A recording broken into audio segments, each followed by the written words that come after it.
नमस्कार प्रेक्षकांनो, मालिकेच्या आजच्या भागामध्ये आपल्याला खूपच जबरदस्त असा ट्विस्ट पाहायला मिळणार आहे की जेव्हा आता मांडव परतण्यासाठी काव्य आणि नंदिनीला न्यायला धनंजय आणि शारदा येणार आहेत, तेव्हा वसुहत्याची खूपच वेगळीच नाटकं आपल्याला पाहायला मिळणार आहेत.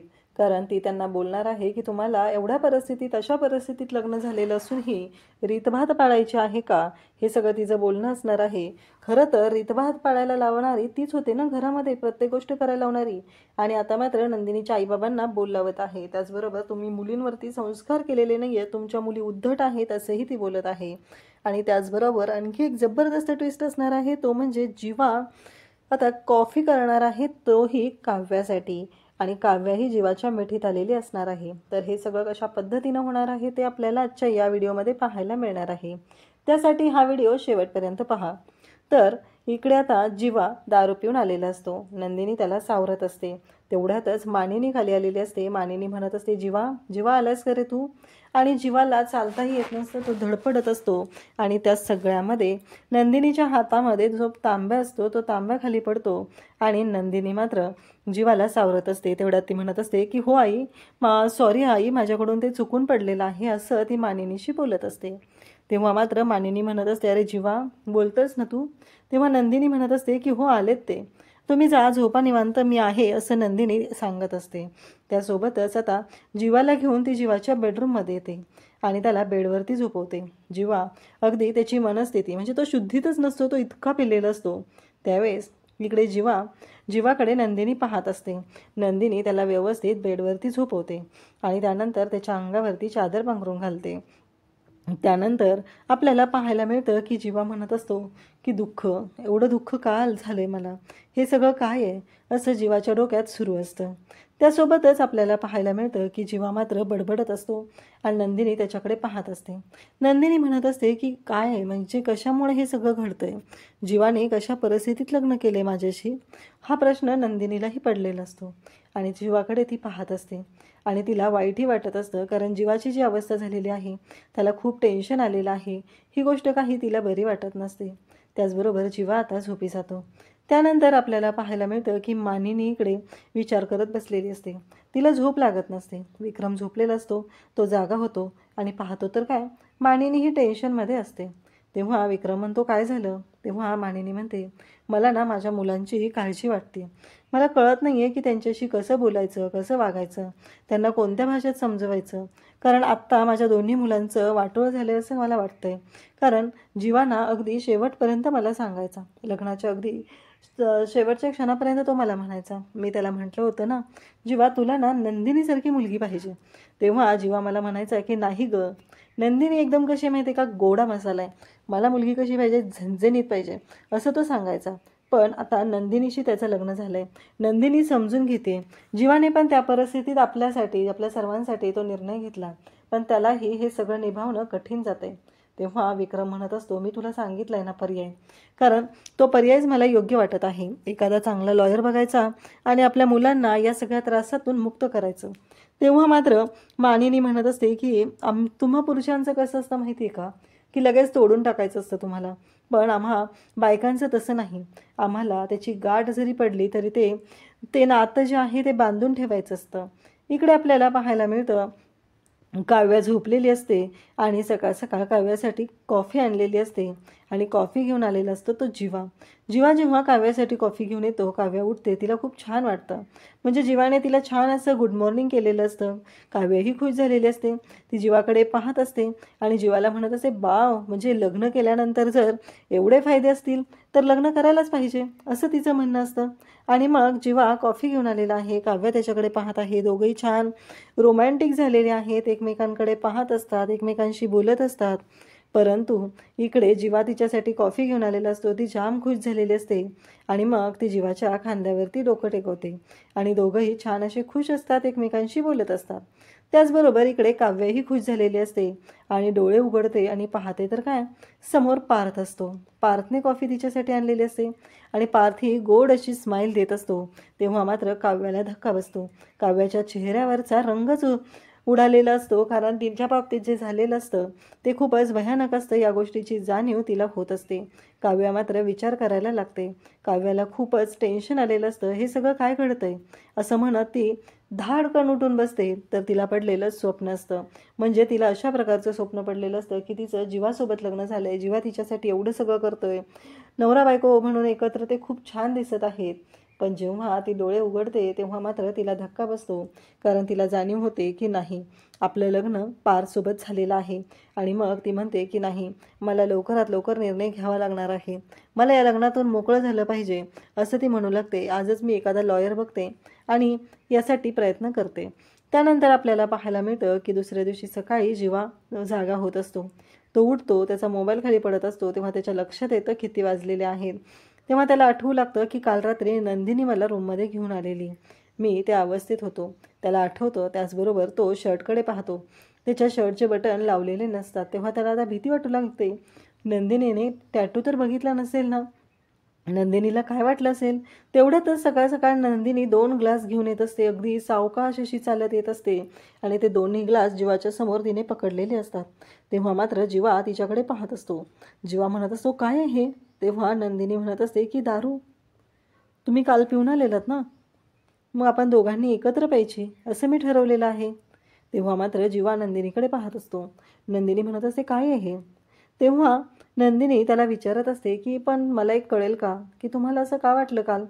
तेव्हा जीवा म्हणत असतो की नाही, थोडासा स्ट्रेस होता त्याच्यामुळं.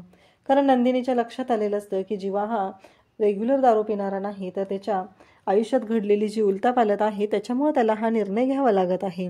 ही गोष्ट मात्र नंदिनीच्या चांगलीच लक्षात आलेली असते. आणि नंदिनी जीवाला म्हणत असते, ठीक आहे, तुम्हाला माहिती आहे का, मलाही स्ट्रेस आहे, म्हणून मी आज ठरवले की आपण दोघांनी एकत्र पिऊया. तेव्हा जीवा म्हणत असतो, तू? तेव्हा नंदिनी म्हणत असते, हो, आपण दोघं एकत्र पिऊया दारू असं नंदिनी सांगत असते. तेव्हा मात्र जीवाला टेन्शन येतं. जीवा म्हणत असतो, काय काय बोलतेस तू हे? नंदिनी म्हणते, हो ना, मला पण स्ट्रेस आहे, मला पण दुःख आहे, त्याच्यामुळं मला ना खरंच कळत नव्हतं काय करायचं, पण हा उपाय खूप छान आहे. म्हणजे तुमच्यामुळे मला हा उपाय दिसलेला आहे. कारण दारूचा एक घोट घेतला तर सगळं टेन्शन, सगळा स्ट्रेस दूर निघून जातोय ना, मग काय हरकत आहे. काल तुम्ही एकटे होता, आज आपण दोघे जण आहोत. नंदिनी इतकी छानपणे समजून सांगत असते. जीवा तिच्याकडे पाहतच असतो. नंदिनीचं बोलणं ऐकतच असतो. तिच्याकडे एकटक नजर लावून तिच्याकडे पाहत असतो. आणि नंदिनी शेवटी एक ग्लास स्वतःच्या तोंडाला लावायला घेते आणि एक जीवाकडे देत असते. नंदिनी म्हणत असते, आता काय झालं? जीवा तिचा हात पकडतो आणि तिला म्हणतो की नाही नंदिनी, असं म्हणत तो जीवा तिला सावरत असतो. परंतु नंदिनी मात्र ऐकायलाच तयार नसते. नंदिनीचं म्हणणं असतं की नाही, मला ही दारू प्यायचीच आहे असं म्हणत तिने ती दारू प्यायला घेते. परंतु जीवा तिला सांभाळत असतो. तिला सांगत असतो की नाही, अजिबात नाही. पण नंदिनी म्हणते, काय हरकत आहे, आता काल तर तुम्ही तयार होता ना, मग आज काय झालेलं आहे, असं त्यांचं बोलणं चाललेलं असतं. नंदिनीचा हात तो पकडतो आणि म्हणतो की नाही नंदिनी, ते काल ना, असं बोलत असतो. तेव्हा नंदिनी म्हणत असते, अहो मग तेच तर विचारते ना मी, घ्या ना. तेव्हा जीवा म्हणत असतो, नाही नंदिनी थांब, नाही प्यायची ही दारू. त्यावेळेस नंदिनी म्हणते, घ्या, तुमची चूक तुम्हाला समजली ना, काढा आहे, घ्या. पण कसं आहे माहिती आहे का, मला माहिती आहे स्ट्रेस आहे, टेन्शन आहे, तरीही मला असं वाटत होतं ना, म्हणून हे मी घेऊन आलेले होते, असं बोलणं सुरू असतं. आणि नंदिनी मग एक ग्लास जीवाकडे देते. जीवाने खरं तर नंदिनीचा हात पकडलेला असतो आणि मग नंदिनी त्याच्याकडे पाहत असते. मग नंदिनी तो ग्लास आता तोंडाला लावते आणि दोघंही मिळून आता तो जो काढा असतो ना, ते प्यायला सुरुवात करतात. जीवा मात्र नंदिनीकडे पाहत असतो. नंदिनी ही खुश असते. खरं तर आता नंदिनी म्हणत असते की चालेल, तुम्ही घ्या इथे, मी किचनमध्ये जाते, आईंना मदत करते, असं म्हणत ती किचनकडे जायला निघते. जीवा त्या ग्लासकडे पाहतच राहतो. कारण त्याच्या आयुष्यामध्ये हे जे काय घडलेलं असतं हे त्यालाच फक्त माहिती असतं. कारण त्याच्या आयुष्यामधली ही जी उलथापालथ असते त्यामुळं तर त्याला हे सगळंच टेन्शन आलेलं असतं. पण नंदिनीने किती शांतपणे त्याला समजवलेलं असतं, या गोष्टीची जाणीव मात्र जीवाला असते. इकडे किचनमध्ये मानिनी असते आणि मानिनी आता स्वयंपाकाला सुरुवात केलेली असते. तेवढ्यात नंदिनी तिथे येते आणि म्हणते की सॉरी आई. तेव्हा नंदिनीला लगेचच मानिनी म्हणते, का गं काय झालं? तेव्हा नंदिनी म्हणते, नाही, मी ना यांना काढा द्यायला गेले होते. नंदिनी तिच्याकडे पाहतच राहते. आणि त्यासोबतच आपल्याला पाहायला मिळतं की जेव्हा या सर्व गोष्टी घडत असतात तेव्हा मात्र इकडे नंदिनी त्याचबरोबर मानिनी बोलत असतात. नंदिनी म्हणते की एवढं भांडं पुरेसं नाही होणार ना, म्हणजे आपल्या सगळ्यांसाठी चहा ठेवायचा आहे ना. तेव्हा मानिनी म्हणते, अगं नाही, या घरात सगळेजण चहा पित नाही आहेत. चहा पितात ते म्हणजे मी, त्याचबरोबर हे आणि वसुताई आणि त्याचबरोबर मंजू त्यांचे मिस्टर, असं ती बोलत असते. त्यावेळेस ती म्हणते की काल तू चहा केला होता ना, आणि मग एवढ्या प्रेमाने केला होता सगळ्यांसाठी, म्हणून मी तुला काही नाही बोलले, असं बोलणं चाललेलं असतं. आणि त्यासोबतच इकडे आपल्याला पाहायला मिळतं की जेव्हा या सर्व गोष्टी घडत असतात तेव्हा मात्र नंदिनी मानिनीकडे पाहत असते. तेव्हा मानिनी म्हणते की तुला माहिती आहे का, माझं ना खूप मोठं स्वप्न होतं एक, की मी सकाळी किचनमध्ये असते आणि मग मी किचनमध्ये काम करत असणार आणि माझी सून येणार आणि ती मला म्हणणार की आई सॉरी हां, मला उशीर झाला. आणि त्यानंतर ती म्हणणार की थांबा, मी चहा बनवते, तुम्ही बसा तिथे, मी बनवून देते. आणि अगदी सेम तसंच झालं. तू आलीस आणि त्याच पद्धतीनं बोलली, मला खूप छान वाटलं गं, असं ती बोलत असते. कारण मानिनी इतके दिवस झालं त्या घरासाठी राबत आहे, ती काम करत आहे, या सर्व गोष्टी घडत असतात. तेव्हा मात्र आपल्याला पाहायला मिळतं की जेव्हा नंदिनी आणि मानिनी बोलत असतात, मग नंदिनी म्हणत असते, पण सॉरी आम्हाला माहीत नव्हतं, मी सगळ्यांसाठी काल चहा बनवला होता. तेव्हा मात्र मानिनीचं असं म्हणणं असतं की ठीक आहे ना, पण आजपासून तर तुला कळेल आणि हळूहळू कळेल, मी सांगते ना तुला. रम्या आहे, तिला कॉफी लागते. त्याचबरोबर आपल्या दोघीजणी आहेत, पिहू आणि सई, त्या दोघी चहा कॉफी काही घेत नाहीत. त्याचबरोबर जीवा आहे ना, जीवाला कधीतरी चालतं, म्हणजे तो कधीतरी चहा पितो, पण तो स्वतः चहा खूप छान बनवतो, पण त्याच्या मूडवर सगळं असतं. जर मूड असेल तरच तो घेतो, अन्यथा तो घेत नाही. आणि त्याचबरोबर पार्थला ती म्हणते की सिनेमन कॉफी. आणि तेव्हा मात्र इकडे लक्षात येतं ते म्हणजे पार्थला खरंच सिनेमन कॉफी आवडायची, आणि म्हणूनच आता आपली नंदिनी जी होती ती पार्थसाठी कॉफी बनवायला शिकलेली.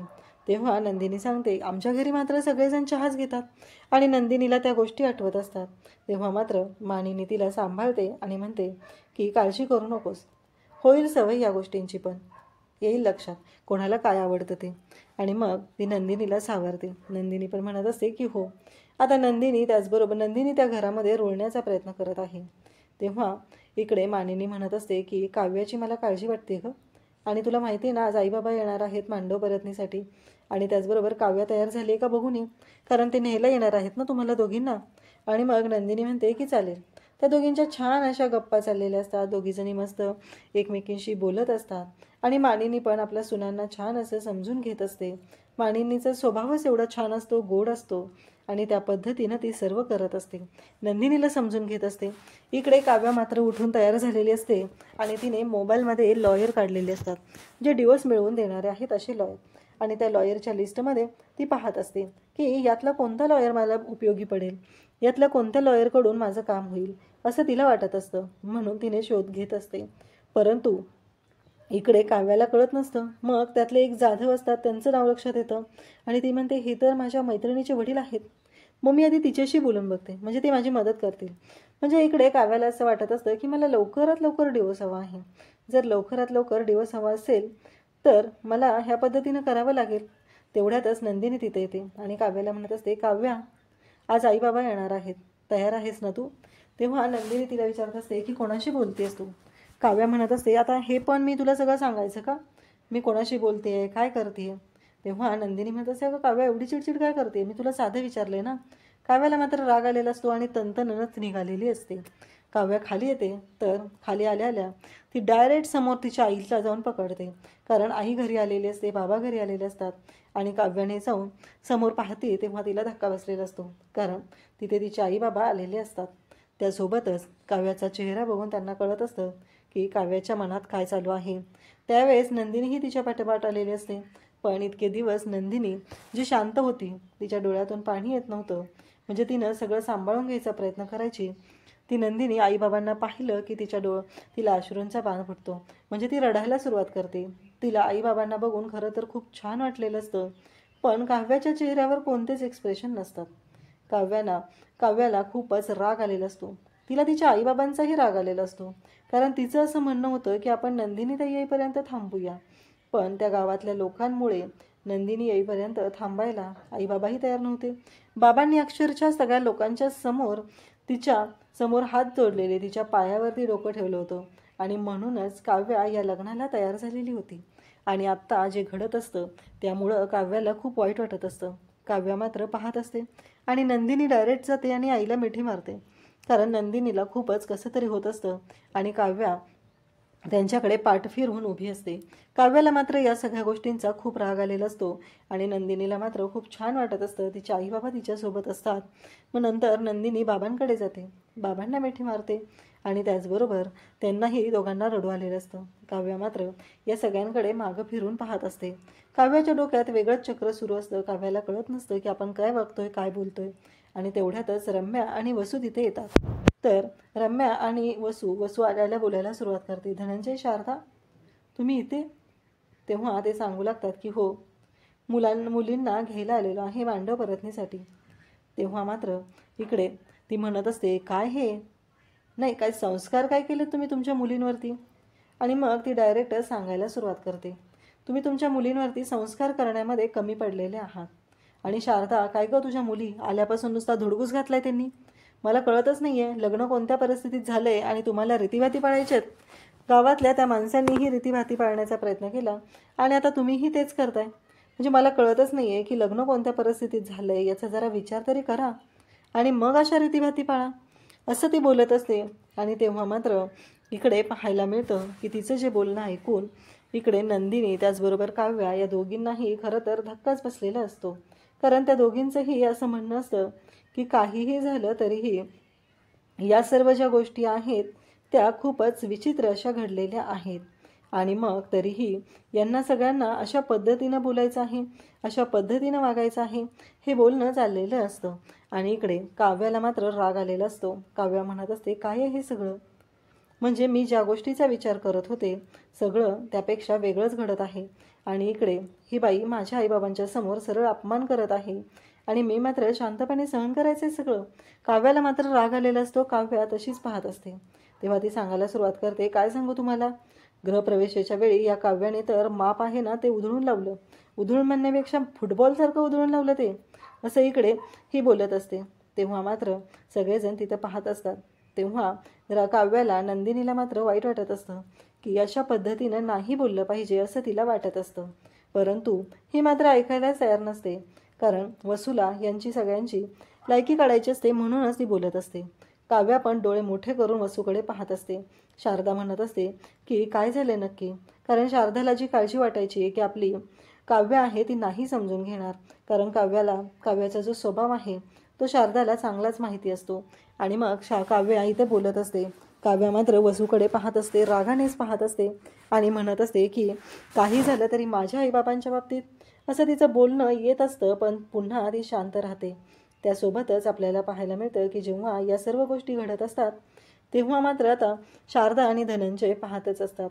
त्यासोबतच इकडे वसू म्हणत असते, माझं खोटं वाटत असेल तर विचारा ना, रम्याला विचारा. बरं, रम्याला कशाला विचारा, तुमच्या काव्यालाच काय केलं तिनं ते. कुठलीही रीतभात पाळायची नाही, काही करायचं नाही आहे, मोठ्यांचा आदर करायचा नाही, उद्धटपणे बोलायचं, हे सगळं चाललेलं असतं. पण या सगळ्याची कल्पना असते ती म्हणजे शारदाला. हे सगळं असं कोण वागणार आहे हे तिला माहिती असतं, कारण तिची काव्य जी आहे ती तशी आहे, थोडीशी सरळ बोलणारी आहे, स्पष्ट वक्ती आहे. त्या मात्र तिच्याकडे पाहतच राहतात. त्यासोबतच आपल्याला पाहायला मिळतं की जेव्हा हे सगळं घडत असतं तेव्हा मात्र नंदिनीही तिथे असते. नंदिनी पण पाहत असते आणि धनंजयही पाहत असतो. या वसूचं बोलणं मात्र खूपच अति चाललेलं असतं. तिला कळतच नसतं की आपण किती बोलतोय आणि कशासाठी एवढं बोलतोय याचा अंदाजही तिला आलेला नसतो. आणि त्यासोबतच इकडे पाहायला मिळतं की जेव्हा हे सगळं बोलणं त्यांचं चालू असतं तेव्हा मात्र काव्याला राग आलेला असतो. काव्या स्वतःचा राग गिळत असते, कारण तिला कळत नसतं की हे सगळं काय आहे. रम्याला मात्र आनंद होत असतो, कारण ह्यांचा असाच अपमान झाला पाहिजे असं रम्याला वाटत असतं. त्यासोबतच आपल्याला पाहायला मिळतं की वसू मात्र भयानक चिडचिड करत असते आणि आता रम्या रागानेच वसूकडे पाहत असते. त्याचबरोबर इकडे काव्या रागानेच वसूकडे पाहत असते. उद्याच्या भागात आपल्याला पाहायला मिळणार आहे की आपल्या लाडक्या लेकींना घेऊन आई बाबा घरी आलेले आहेत आणि घरी आल्यानंतर त्यांच्या दोघांचं आता बोलणं सुरू झालेलं असतं. आणि त्यासोबतच आता तिथं असते, त्यांच्यासोबत असते ती म्हणजे त्यांची लाडकी दुसरी लेक म्हणजेच आरू. आरू म्हणत असते की आई, आज ना छान असा जेवणाचा बेत कर, माझ्या आवडीचा नाही ग, काव्याच्या आवडीचा कर, असं ती बोलत असते. आणि तेव्हा मात्र इकडे आपल्याला पाहायला मिळतं, जेव्हा ती हे बोलत असते तेव्हाच इकडे काव्या म्हणत असते, पण माझ्या आवडीनिवडी काय आहेत आणि त्या माझ्या इच्छा पूर्ण करायच्या आहेत का? इच्छा आहे का तशी आईबाबांची? कारण त्यांनी माझ्या आयुष्यामध्ये जे काही वादळ आणून ठेवलेलं आहे त्याचा विचार त्यांनी कधीही केलेला नाही, हे सगळं ती बोलत असते. इकडे नंदिनीला मात्र खूपच वाईट वाटत असतं, कारण काव्या तिथं पण त्याच पद्धतीनं वागत आहे आणि आईबाबांकडे आलेली आहे तरीही तिचं तेच चाललेलं आहे. नंदिनी तिला समजवायचा प्रयत्न करत असते, या नात्याला एक चान्स दे म्हणून सांगत असते. आणि ते मात्र काव्याची वेगळीच नाटकं सुरू असतात. काव्याला असं वाटत असतं की तिलाच एकटीला दुःख झालेलं आहे. इकडे रम्या मात्र आता फोटो घेऊन हातामध्ये असते, ती म्हणजे पार्थ आणि काव्याचा, आणि तिच्या डोक्यात विचार चालू असतात. त्यातला तिने काव्याचा फोटो कट करते आणि म्हणते की ह्या लग्नामधून एक गोष्ट मी शिकलेली आहे, कारण पार्थ आणि काव्य जे आहेत त्यांचा डिवोर्स मला झाला पाहिजे आणि काव्य नक्कीच तो करणार आहे, पण नंदिनी आणि जीवा या दोघांचा डिवोर्स होता कामा नये असं तिचं म्हणणं सुरू असतं, कारण पार्थ फक्त माझा आहे. इकडे नंदिनी आईबाबांशी बोलत असते. नंदिनी म्हणत असते की मला हे नातं टिकवायचं आहे, कारण जीवाने माझ्यासाठी जे केलेलं आहे ना ते दुसरं कोणीही करू शकत नव्हतं, हे तुम्हालाही माहिती आहे. मग जोपर्यंत जीवा या लग्नासाठी तयार आहे तोपर्यंत मी हे लग्न हे नातं टिकवणार आहे, असं नंदिनी स्पष्टपणे आईबाबांना सांगत असते. कारण तिला माहिती होतं त्या मांडवामध्ये तिच्यावर विश्वास ठेवणारी एकच व्यक्ती होती आणि ती म्हणजे जीवा. जीवाने तिच्यावरती पूर्ण विश्वास ठेवलेला होता आणि म्हणूनच जीवाने तिच्यासोबत लग्न केलं. बाबांना मात्र खूप छान वाटत असतं, कारण आपली मुलगी किती समजूतदार आहे हे त्यांना आधीपासूनच माहिती होतं. आईलाही बरं वाटत असतं. त्यासोबतच इकडे आपल्याला पाहायला मिळतं की जेव्हा या सर्व गोष्टी घडत असतात तेव्हा मात्र हे सगळेजण पाहत असतात आणि काव्याचं मात्र अति चाललेलं असतं, काव्याला कळत असतं. त्याचबरोबर आजचा व्हिडिओ तुम्हाला कसा वाटला ते कमेंट करून सांगा. व्हिडिओला लाईक करा. चॅनलवर नवीन असाल तर चॅनलला सबस्क्राईब करा. थँक्यू.